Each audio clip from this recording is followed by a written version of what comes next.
tell how upset Mike McCarthy is right now. If he'd be reading his lips if he didn't have that mask on. This is Cowboys head coach Mike McCarthy. This is NFL agent Mike McCartney.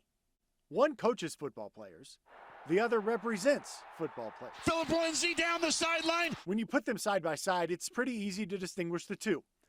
Yet on Twitter, McCarthy and McCartney are often confused. It started when Coach McCarthy was in Green Bay.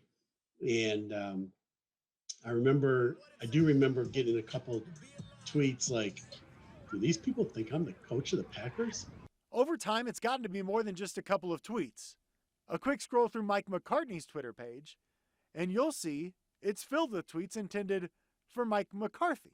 It was the day he got hired by Dallas. I live in the Chicagoland area. I'm driving downtown, and I get a text from my wife, and she says, "Are we moving to Dallas?"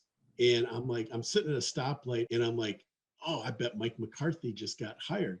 So I tweet out something to the effect, my wife just asked me, are we moving to Dallas? Ha ha. That went viral. Like at one point, nearly 5 million people looked at that tweet, and I couldn't follow my Twitter for a few days. And the tweets haven't stopped since. When are like the peak times? Is it in game after the Cowboys do something poorly? Is it free agency? Definitely later in the game.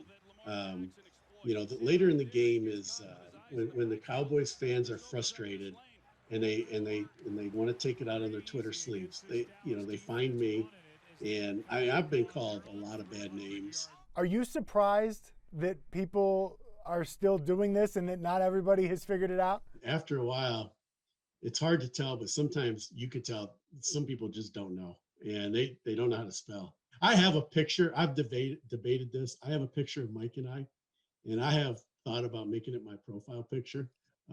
That might just stir it up even more.